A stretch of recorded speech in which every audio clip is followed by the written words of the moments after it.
ओम शांति। आज के अव्यक्तवाणी 30/5/1971। बाप की आज्ञा और प्रतिज्ञा। बाबार आज्ञा एवं प्रतिज्ञा। तो बाबा बोलছেন, बाप दादा आज्ञा भी करते हैं और प्रतिज्ञा भी करते हैं। बाबा বলছেন যখন কিছু বলেন তখন আমাদের উনি আজ্ঞাও দেন, কিন্তু আজ্ঞার সাথে সাথে উনি প্রতিজ্ঞাও করেন। ऐसे कौन से महावाक्य है जिसमें आज्ञा भी आ जाए और प्रतिज्ञा भी आ जाए। বাবা বলছে এরকম কোন মহাবাক্য রয়েছে যেখানে আজ্ঞাও এসে যায় আর প্রতিজ্ঞাও এসে যায়। মানে বাবার কিছু কিছু মুরলিতে মহাবাক্য আসেন, একই মহাবাক্যে কিছু আজ্ঞাও আছে, কিছু প্রতিজ্ঞাও আছে। তো বাবা আজকে ওইগুলোর কথা বোঝাচ্ছেন। ऐसे महावाक्य याद आते हैं जिनमें आज्ञा और प्रतिज्ञा दोनों आ जाए। তো বাবা বলছে এরকম অনেক মহাবাক্য তো আছে। বাবা বলছে এই মুহূর্তে কোনো মহাবাক্য মনে পড়ছে যেটাতে আজ্ঞাও আছে আর প্রতিজ্ঞাও আছে, দুটোই আছে। ऐसे बहुत महावाक्य है, এরকম কিন্তু অনেক মহাবাক্য আছে বাবার।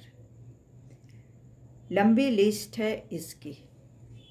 বাবা বলছে এটার কিন্তু একটা লম্বা লিস্ট রয়েছে। এমন এমন মহাবাক্য যেখানে বাবা আজ্ঞাও করেছেন, প্রতিজ্ঞাও করেছেন। लेकिन टेम्पटेशन के महावाक्य है। বাবা এখন টেম্পটেশনের মহাবাক্য একটা আমাদেরকে বলে দিচ্ছেন। হ্যাঁ, টেম্পটেশন মানে আমাদের মধ্যে উমং উৎসাহ ভরে যাবে, উৎসাহ উদ্দীপনা চলে আসবে। কি মহাবাক্যটা? एक कदम आप उठाओ तो 1000 कदम बाप दादा आगे आएंगे। তো বলছে বাবার মহাবাক্য, এক কদম তুমি ওঠাও তবে 1000 কদম বাপ দাদা এগিয়ে আসবেন। নাকি 10 কদম, 10 কদম নয়। মানে আমি এক কদম তুললে বাবা শ্রীমত দিয়েছেন আমি ওর মধ্যে এক কদম উঠালে তখন বাবা 1000 কদমে এগিয়ে আসবেন। বাবা বলছে আমি 10 কদম বলিনি কিন্তু। इन महावाक्यों में आज्ञा भी है कि एक कदम आगे बढ़ाओ और फिर प्रतिज्ञा भी है कि 1000 कदम बाप दादा भी आगे बढ़ेंगे। বাবা বলছে মহাবাক্যটা দেখো, এর মধ্যে আজ্ঞাও রয়েছে বাবার। আজ্ঞা কি আছে? কি এক কদম তোমরা আগে বাড়াও, আর প্রতিজ্ঞা কি আছে? 1000 কদম দিয়ে বাপ দাদা তোমাদের দিকে এগিয়ে আসবেন, মানে অগ্রসর হবেন। তার মানে আজ্ঞাও দিয়েছে বাবা, আবার বাবা প্রতিজ্ঞাও করেছেন। ऐसे उमंग उत्साह दिलाने वाले महावाक्य सदैव स्मृति में रहने चाहिए। বাবা বলছে এরকম উৎসাহ উদ্দীপনা প্রদানকারী মহাবাক্য সবসময় আমাদের স্মৃতিতে কিন্তু রাখা উচিত।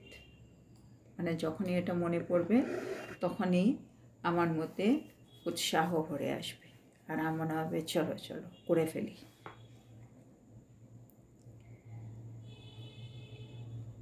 आज्ञा को पालन करने से बाप की जो प्रतिज्ञा है उससे सहज रीति अपने को आगे बढ़ा सकेंगे। বাবা বলছে এর মধ্যে যে বাবা আজ্ঞা দিয়েছে আমরা যদি সে আজ্ঞাটা পালন করি তাহলে বাবা যে প্রতিজ্ঞা করেছে তাতে কিন্তু বাবাও সহজভাবে আমাদের দিকে কিন্তু অগ্রসর হবে। কারণ এটা বাবারই মহাবাক্য, বাবারই আজ্ঞা, বাবারই প্রতিজ্ঞা। আমি আজ্ঞাটা পালন করলাম, এবার বাবা সহজভাবেই আমার দিকে 1000 কদম এগিয়ে আসতেই হবে।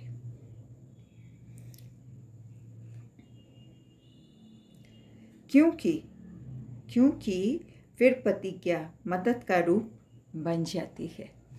আর বাবাকে নামের দিকে এগিয়ে আসবে, কেন বাবা প্রতিজ্ঞা করেছে। আর প্রতিজ্ঞা মানেই হচ্ছে আমার সহায়তার রূপ হয়ে তখন বাবা আমার পাশে থাকবে। সেজন্য এরকম মহাবাক্য বাবা বলছে সবসময় একটু লিখে রাখো। তো যখনই আমি ওই আজ্ঞার পালন করব, আমি জানি বাবা প্রতিজ্ঞাবদ্ধ আছেন, বাবাকে আসতেই হবে সহায়তা করার জন্য। एक अपनी हिम्मत दूसरी मदद जब दोनों मिल जाते हैं तो सहज हो जाता है। বাবা বলছে যে কোনো কাজ যখন আমি আমার দিক থেকে সাহস থাকে আর বাবার দিক থেকে সহায়তা থাকে, তাহলে কিন্তু দুটোই যখন মিলে যাচ্ছে তখন কিন্তু কাজটা সহজ হয়ে যায়। इसलिए ऐसे ऐसे महावाक्य सदैव स्मृति में रहने चाहिए। সেটা বাবা বলছে এই ধরনের মহাবাক্যকে সর্বদা স্মৃতিতে রাখা উচিত।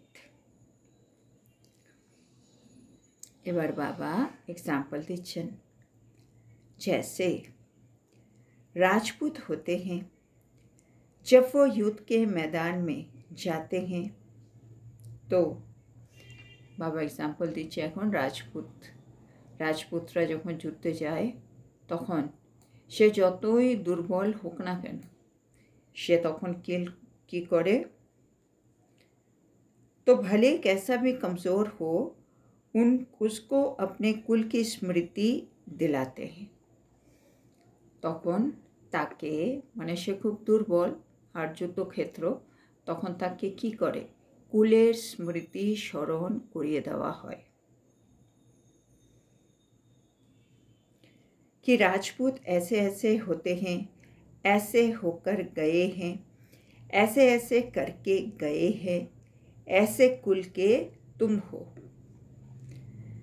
তো কে কি মনে করিয়ে দেবে যে দুর্বল নিজেকে ফিল করছে, কি দেখো রাজপুতরা কিন্তু এরকম ছিল, হ্যাঁ তারা কিন্তু এই জিনিস করে গেছে,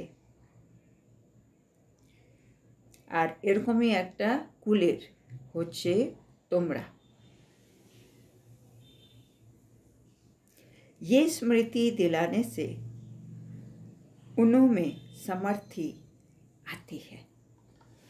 বাবা বলছে এরকম যদি বারে বারে মনে করাতে থাকে তাহলে দেখা যায় তাদের মধ্যে কিন্তু সমর্থি চলে আসে। একবার একটা গল্পে বলছিল এরকম রাজপুতেরই একটা রাজা, সামনে একটা বড় পাথর ছিল, ওটাকে কে ভাঙতে পারবে। তো রাজা ডিক্লেয়ার করে দিয়েছিল, সে বড় বড় অনেক পেহেলওয়ান যারা হয় সবাই এসছে, কিন্তু কেউ ওটাকে আর ভাঙতে পারে না। তারপরে একজন এরকমই রাজপুত একেবারে বেশি একেবারে রোগা দুর্বল মনে হচ্ছে, ও এসে রাজাকে বলে আমি কিন্তু একবার চেষ্টা করে দেখতে পারি, কিন্তু আমার একটা শর্ত আছে। তো রাজা বলছে কি শর্ত? বলছে না আমি যখন এটা ভাঙবো আমার পাশে আমার এক বন্ধু থাকবে, সে আমার কানে কিছু কিছু বলবে। তারপরে ও বলছে ঠিক আছে। রাজা দেখছে এখনও এটা ভাঙছে না, ঠিক আছে। তারপরে দেখা যাচ্ছে ও যখন ভাঙতে এসে দাঁড়িয়ে আছে তখন ওর এক বন্ধু ওর কানে কিছু কিছু বলেই যাচ্ছে। তারপরে ও দুম করে ওটা মারলো, ওটা ভেঙে গেল।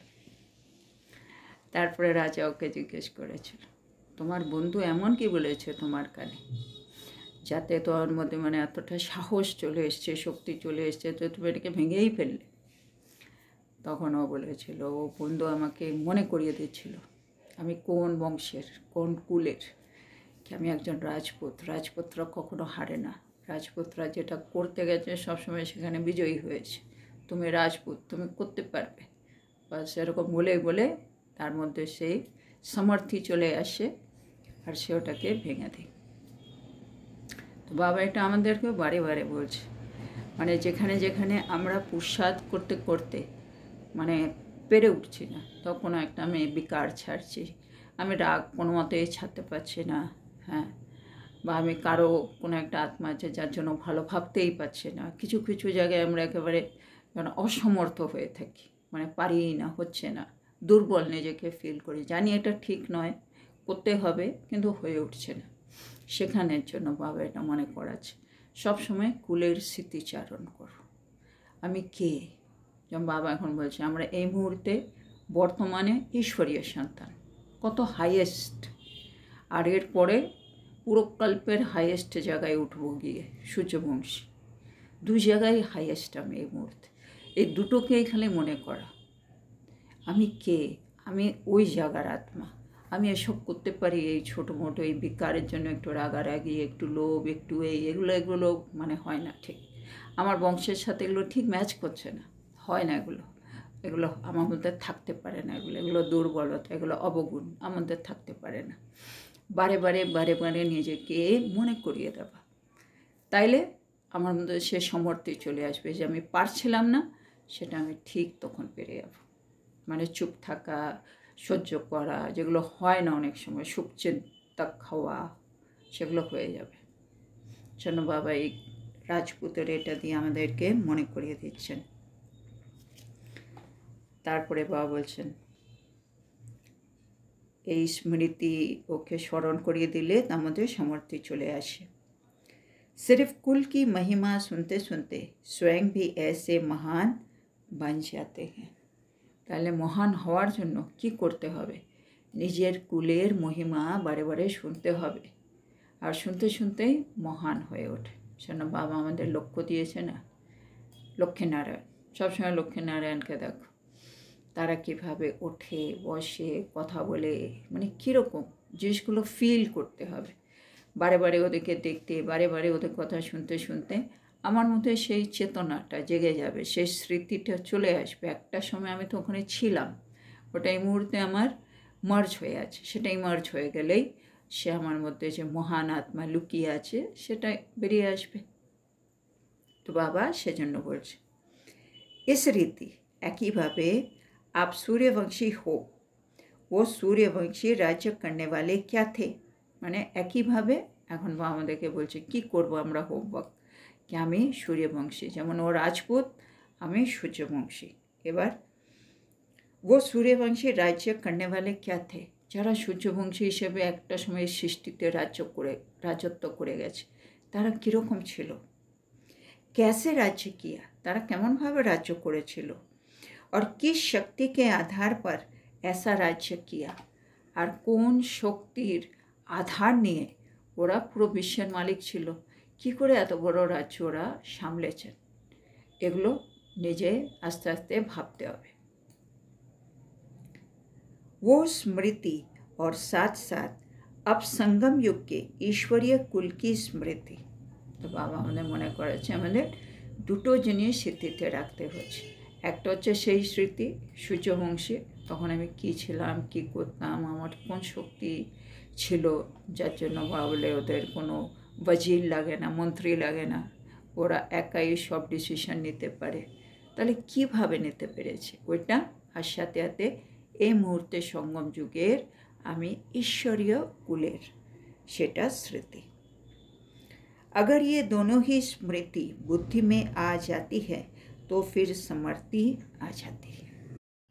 তো বাবা আমাদেরকে কত সহজে বুঝিয়ে দিলেন কি মায়ার সম্মুখীন হতে হলে আমাদের কি করতে হবে, শুধু স্মৃতি, হ্যাঁ, স্মৃতির আধারেই আমি মায়ার সম্মুখীন হতে পারবো, আর সম্মুখীন হওয়া আমার জন্য সরল হয়ে যাবে। সেজন্য যে কোনো কাজে আমি যদি সফলতা প্রাপ্ত করতে চাই তার সাধন হলো আগে স্মৃতি দ্বারা নিজের মধ্যে সমর্থি আনো, তারপরে কাজে নেমে পড়ো। तो भले कैसा भी कमज़ोर होगा लेकिन स्मृति के आधार से उस समय के लिए समर्थी आ जाएगी। हाँ, এটা একটা ইম্পর্টেন্ট। বা বলছে সে যতই দুর্বল হোক না কেন, ওই আত্মা বা আমি স্মৃতির আধারে সেই সময়ে তার মধ্যে কিন্তু সমর্থি চলে আসবে। মানে এমনি হয়তো অন্য সময় আমি পারবো না, কিন্তু এই আমি বারে বারে নিজেকে যে মনে করাচ্ছিলাম, স্মৃতিকে ঠিক করছিলাম, স্মৃতির আধারে ওই মুহূর্তে আমার মধ্যে ওই সমর্থিটা চলে আসবে যেটা আমার লাগবে। ধর আমার সহ্য করতে হবে, ধর আমার মনকে শান্ত রাখতে হবে, ওগুলো ওই মুহূর্তে আমার মধ্যে ঠিক চলে আসবে। তো ওই মুহূর্তের সমর্থির জন্য বারে বারে আমাকে স্মৃতিটাকে নিজের মধ্যে আনতে হচ্ছে। भले पहले वो अपने को उस कार्य के योग्य न समझते होंगे, लेकिन स्मृति से वो अपने को योग्य देखकर आगे के लिए उमंग उत्साह में आएंगे। বাবা যে হয়তো ওর আগে সে নিজের ওই কাজের জন্য নিজেকে উপযুক্ত মনে করছিল না, কিন্তু স্মৃতিতে সে বারে বারে নিজেকে সে যোগ্য মনে করে, আর তারপরে যখন সে করতেই পারলো, তার মধ্যে সে उत्साह उद्दीपना भरे जाए। तो सर्व कार्य करने से पहले ये स्मृति रखो। তাহলে একটা বাবা আমাদের সুন্দর ফর্মুলা দিয়ে দিলেন कि যে কোনো কাজ করার আগে আগে নিজে স্মৃতিটাকে দেখো। ईश्वरीय कुल और भविष्य की दोनों ही स्मृति आने से कभी भी निर्बलता नहीं आ सकेगी। তাহলে আমাদের দুটো এই মুহূর্তে ঈশ্বরীয় কুল আর ভবিষ্যতে সূর্যবংশী, এই দুটোই যদি আমার স্মৃতিতে চলে আসে, বাবা বলছে কখনো তোমাদের মধ্যে নির্বলতা আসতে পারে না। আর নির্বলতা नहीं तो असफलता भी नहीं। হ্যাঁ, নির্বলতা যদি না থাকে আমরা অসফলও হব না। असफलता का कारण ही है निर्बलता। আমি কোনো জায়গায় যদি অসফল হচ্ছি, মানে ফেল হয়ে যাচ্ছি, পেরে উঠছি না, তার কারণই হচ্ছে ওই মুহূর্তে আমি আত্মা निर्बल। जब स्मृति से समर्थि को लाएंगे तो निर्बलता अर्थात कमजोरी समाप्त हो जाएगी। तो যখনই আমি স্মৃতির দ্বারা নিজের মধ্যে সমর্থি নিয়ে আসব, তখন সে নির্বলতা বা দুর্বলতা বা কমজোরি শেষ হয়ে যাবে। কিন্তু असफलता हो नहीं सकती, তখন আমাদের অসফলতা হতেই পারে না। तो सदा सफलता मूर्त बनने के लिए अपनी स्मृति को शक्तिशाली बनाओ, फिर स्वयं ही वो स्वरूप बन जाएंगे। तो বাবা বলছে এখন কী করতে হবে, সুতরাং সবসময় সফলতা পেতে হলে তোমাকে নিজের স্মৃতিকে শক্তিশালী বানাতে হবে। আর আমরা এটা যদি বারে বারে করি, তখন বাবা বলছে নিজেই সে তার স্বরূপ তুমি হয়ে যাবে। মানে বারে বারে স্মৃতিকে শক্তিশালী রাখতে রাখতে প্রতিটা কাজে আমি সফলতা মূর্তি হতে হতে একটা সময় আমি সফলতা মূরত আত্মা, আমি শক্তিশালী আত্মা, সমর স্বরূপ আত্মা, আমি অটোমেটিক হয়ে যাবো, আমার স্বরূপে চলে এসছে জিনিসটা। जैसे जैसे स्मृति रहेगी वैसा स्वरूप अपने को महसूस करेंगे। বলছে যেমন স্মৃতি সেরকমই কিন্তু স্বরূপ নিজেকে অনুভব করবে। কেননা সব কিছু তো ভেতরে হচ্ছে স্মৃতিতে। আমি হয়তো ওরকম অতটা মানে শক্তিশালী নয়, মানে ফিজিক্যালি শরীরের দিক থেকে, কিন্তু আমার মাইন্ড এত স্মৃতিতে সেই ঈশ্বরীয় কুল আর সূর্যবংশী এ দুটোকে বারে বারে ভেবে ভেবে এত শক্তিশালী স্বরূপ হয়ে গেছে, আমি নিজে সেটা ফিল করছি কি আমার মধ্যে অতটা পাওয়ার আছে। তো ভেতরে আমার স্বরূপকে আমি নিজে অনুভব করতে পারবো। তারপরে বাবা বলছে স্মৃতি होगी कि मैं शक्ति स्वरूप हूँ, तो शक्ति स्वरूप बन करके सामना कर सकेंगे। যদি আমার স্মৃতিতে থাকে আমি হলাম শক্তি, সব শক্তি আমার আছে, আমি শক্তিস্বরূপ আত্মা, তাহলে কিন্তু আমি সুন্দরভাবে পরিস্থিতির মোকাবিলা করতে পারব। এর উল্টো बाबा एग्जाम्पल दिए बुझाচ্ছেন, अगर स्मृति में ये रखते हो मैं तो पुरुषार्थी हूँ, कोशिश कर देखती हूँ, तो स्वरूप भी कमज़ोर बन जाता है। আর এরই উল্টো আমি যদি স্মৃতিতে রাখি কি আমি তো পুরুষার্থী, আমি চেষ্টা করে দেখব, এরকম যদি আমি ভাবছি, তাহলে আমার স্বরূপও কিন্তু কমজোর, তাহলে আমি অসফল হব। তো সব খেলাই বাবা বোঝাচ্ছে স্মৃতির। तो स्मृति को शक्तिशाली बनाने से स्वरूप भी शक्ति का बन जाएंगे। तो আমাদের স্মৃতিকে শক্তিশালী বানাতে হবে, তাহলে আমার স্বরূপও শক্তির হয়ে যাবে। तो ये सफलता का तरीका है। এটাই হচ্ছে সফলতার উপায়। फिर ये बोल नहीं सकेंगे कि चाहते हुए भी क्यों नहीं होता। তাহলে বাবা বলছে এরপরে আর এটা বলা যাবে না আমি চাইছি কিন্তু জানি না কেন হচ্ছে না। মানে কেন হচ্ছে না বাবা তার কারণটা আমাদেরকে বুঝিয়ে দিয়েছে। কেন তোমাদের স্মৃতি শক্তিশালী নয়, সেজন্য স্বরূপ শক্তিশালী নয়, সেজন্য হচ্ছে না, মানে সফলতা পাচ্ছি না। জন্য এই দুটোই ঠিক করলে সফলতা পাবে, তখন আর এটা বলার জায়গা থাকবে না। তারপরে বাবা বলছে चाहना के साथ समर्थी भी चाहिए और समर्थी आएगी स्मृति से, है ना। যে কোনো একটা জিনিস বা বারে বারে এখন বলছেন, খালি চাইলে হবে না। আমি চাইছি লক্ষ্মীনারায়ণের মতো হব, আমি চাইছি এই হব, চাইলে কি হবে, তার জন্য তো কিছু করতে হবে। তো শোনো বাবা বলছে খালি চাইলে হবে না, চাওয়ার সাথে সাথে সমর্থের প্রয়োজন। আর সমর্থে কী করে আসবে? স্মৃতির দ্বারা। अगर स्मृति कमज़ोर है तो फिर जो संकल्प करते हो वो सिद्ध नहीं हो पाता है। আমার স্মৃতি যদি দুর্বল থাকে তাহলে আমি যে সংকল্প করব সেটা কিন্তু সিদ্ধ হবে না। जो कर्म करते हो वो भी सफल नहीं हो पाते। তো আমার স্মৃতি যদি দুর্বল থাকে, বাবা যে আগে বোঝালেন এক্সাম্পল দিয়ে, আমি শক্তির স্বরূপ হলে মোকাবিলা করতে পারছি, আমি পুরুষার্থে ঠিক আছে আমি দেখব, এরকম ভাবলে আমি মোকাবিলাই করতে পারছি না। তো স্মৃতিটা যদি ঠিক না থাকে সংকল্প সিদ্ধ হবে না, আমি যে কর্মটা করব সেটাতে আমি সফল হব না। তো স্মৃতি রাখনা মুশকিল হ্যাঁ ইয়া সহজ হ্যাঁ? বাবা জিজ্ঞেস করছে প্রশ্ন। তাহলে বলো স্মৃতি রাখা কঠিন না ইজি, সহজ? जो सहज बात होती है वो निरंतर भी रह सकती है ना। এবার উত্তর কী হবে? নিশ্চয় বাবা সহজ। আর এবার বাবা বলে দিচ্ছে যে জিনিসটা সহজ হয় না সেটা কিন্তু নিরন্তর থেকে যায়, মানে ইজি হলে একটা জিনিস বেশি করা যাবে, সবসময় করা যাবে।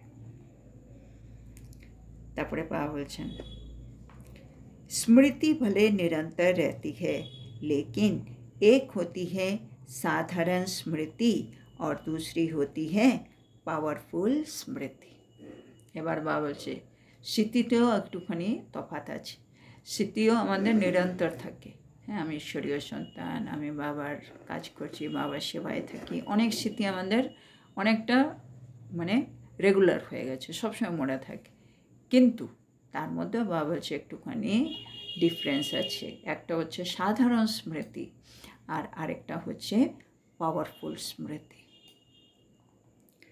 साधारण रूप में तो स्मृति रहती है लेकिन पावरफुल स्मृति रहनी चाहिए। বাবা সাধারণ রূপে আমাদের স্মৃতি থাকে কি আমরা বাবার হয়ে গেছি, আমাদের এত সেবা করতে হবে, এই করতে হবে, আমাদের অনেক মনে থাকে সব। কিন্তু সেই স্মৃতিটা মানে আমার মধ্যে সমর্থি আনবে, আমি সফলতা পাবো, এটা কখন হবে? যখন সেটা পাওয়ারফুল স্মৃতি হবে। তো আজকে আমরা এখানেই থামব। আজকে বাবা আজ্ঞা আর প্রতিজ্ঞা এটা নিয়ে আমাদেরকে একটু বোঝাচ্ছেন। বাবা বলছে বাবা যে যে মহাবাক্য আমাদেরকে বলেন তার মধ্যে কিছু মহাবাক্য এমন আছে যার মধ্যে বাবার আজ্ঞাও আছে আর বাবা প্রতিজ্ঞা করেছে আমাদের কাছে সেটাও আছে। বাবা বলছে এরকম মহাবাক্যর অনেক লম্বা লিস্ট আছে, তাহলে আমাদেরকে এবার একটা হোমওয়ার্কের মতো করতে হবে, এরকম এরকম মহাবাক্যগুলো একটা লিস্ট তৈরি করে ফেলতে হবে। তো বাবা একটা এক্সাম্পল দিয়ে বলছেন, একটা মহাবাক্য বাবা বললেন এক কদম তুম উঠাও হাজার কদম বাপ দাদা আগে আয়েঙ্গে, তাই না?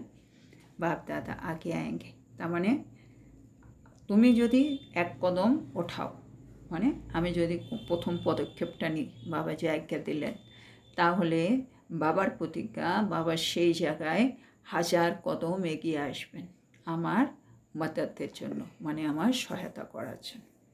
তার মানে এর মধ্যে আজ্ঞা আর প্রতিজ্ঞা দুটোই রয়েছে। তো এরকম বাবা বলছে মহাবাক্য আমাদের মধ্যে কিন্তু উৎসাহ প্রদান করে, আর এগুলোর জন্য আমাদেরকে সবসময় মনে রাখা উচিত কি বাবা এটাতে এই বলেছে, তার মানে আমি এটা ওদিক করি, বাবা নিশ্চয়ই আমাকে হেল্প করতে পারে না, হেল্প করতে বাধ্য, কেন বাবা নিজেই বলেছে 1000 কদম। বাবার মধ্যে বলছে আমি 10 কদম বলিনি, কিন্তু 1000 কদম এগিয়ে আসবো বলেছি। তারপরে বাবা বলছে তখন এই প্রতিজ্ঞাটা মানে বাবার দিক থেকে সহায়তা হয়, আমি যে পদক্ষেপ নিচ্ছি তার মধ্যে ওটা আমাকে হেল্প করে, আমার থাকে সাহস আর বাবার দিক থেকে আসে সহায়তা, আর দুটো মিলে জিনিসটা খুব ইজি হয়ে যায় যে কাজের জন্য আমি নেমেছি। তো বাবা বলছে এরকম সব বড় বড় এরকম মহাবাক্য যার মধ্যে আজ্ঞাও আছে প্রতিজ্ঞাও আছে, এগুলোকে সবসময় মনে রাখতে হবে। তারপরে বাবা এক্সাম্পল দিল আজকে রাজপুতদের। রাজপুতরা সে যতই দুর্বল হোক, যখন তারা যুদ্ধক্ষেত্রে যায় তারা সবসময় তাদের কুলে স্মৃতিচারণ করে, যে রাজপুতরা কখনো হারে না, সে যেমনই পরিস্থিতি হোক। যেন রাজপুতরা এরকম ছিল, রাজপুত মানে আমাদের বংশে এরকম ছিল, এরা এই যুদ্ধ করে এদেরকে হারিয়েছে, নানা রকম জিনিস যেটা ওদের কুলের মধ্যে হয়েছে। তো বাবা বলছে এই স্মৃতি স্মরণ করার ফলে তাদের মধ্যে কিন্তু সমর্থি চলে আসে, এই কুলের মহিমা শুনতে শুনতে তারা নিজেই কিন্তু মহান ফিল করতে শুরু করে। একইভাবে বাবা আমাদেরকে আজকে হোমওয়ার্ক দিচ্ছেন সূর্যবংশী, আমরা সূর্যবংশী, ওরা রাজপুত, আমরা সূর্যবংশী। এবার বারে বারে সূর্যবংশীর কথা মনে করতে হবে, কি সূর্যবংশী যারা ছিল ওরা কী করে রাজত্ব করেছিলেন, ওরা কেমন ছিলেন, তাদের কোন শক্তি ছিল যার আধারে ওরা তখন বিশ্বের উপরে এত সুন্দরভাবে রাজত্ব করেছিলেন। এইসব স্মৃতি বারে বারে আমাদেরও ভাবতে হবে, তাহলে আমাদের মধ্যেও সেই শক্তি চলে আসবে, সমর্থি চলে আসবে, আর সেটা আমাদের স্বরূপেও চলে আসবে। তো বাবা বলছে এই মুহূর্তে আমাদের দুটো স্মৃতিতে জিনিস রাখতে হবে বুদ্ধিতে, একটা হচ্ছে ঈশ্বরীয় কুল আর একটা হচ্ছে সূর্যবংশী। তাহলে বাবা বলছে যে কোনো কাজে সফলতা পাওয়া খুব বেশি, কেন স্মৃতির আধারেই আমরা পারবো। বলছে আমি যতই দুর্বল হই, যদি আমার স্মৃতি ঠিক থাকে আমার মধ্যে সমর্থি আসবেই আসবে। হয়তো আমি এই মুহূর্তে ওই কাজের জন্য উপযুক্ত নিজেকে মনে করছি না, কিন্তু আমি যদি স্মৃতি বারে বারে সে জায়গায় ফোকাস করে রাখি আর নিজেকে যোগ্য দেখতে পারি, আমার মধ্যে দেখবে সে উৎসাহ উদ্দীপনা অটোমেটিক চলে আসবে। সেজন্য বলছে যে কোনো কাজ করার আগে স্মৃতিটাকে আগে মাথায় রাখতে হবে। স্মৃতি থাকলে নির্বলতা নেই, অসফলতা নেই, আর স্মৃতি নেই তো নির্বল ফিল করব, দুর্বলতা চলে আসবে, কমজোরি চলে আসবে, অসফলতা হয়ে যাবে। শোনবা আজকে হোমওয়ার্ক দিচ্ছে যে কোনো কাজ করার আগে আগে নিজের স্মৃতিটাকে শক্তিশালী বানাও, যেরকম স্মৃতি ওরকম স্বরূপ হবে, তাহলে তোমার মধ্যে শক্তি চলে আসবে মোকাবিলা করার জন্য। শোনবা বলছে যেমন এক্সাম্পল দিলেন আবার, আমি শক্তি, যেমন আমি মাস্টার সর্বশক্তিমান, ভাবলেই মোকাবিলা করার তোমার মধ্যে সমর্থি চলে আসবে। আর আমি যদি ভাবি আমি তো একজন পুরুষার্থী, আমি চেষ্টা করব দেখব, তোমার স্বরূপ কমজোর হয়ে যাবে, তুমি সফলতা পাবে না। তো বাবা এটা আজকে পাকা করালেন। তারপরে বাবা আর একটু বোঝাচ্ছিলেন স্মৃতিও নাকি দুরকম হয়, একরকম হচ্ছে সাধারণ স্মৃতি, আরেকটা হচ্ছে পাওয়ারফুল স্মৃতি, যেটা নিয়ে বাবা আগে আরও কিছু আমাদের বোঝাবেন। তো আজকের এত সুন্দর শিক্ষার জন্য আমরা আমাদের প্রিয় শিব বাবাকে বলবো ধন্যবাদ বাবা, ধন্যবাদ। ওম শান্তি।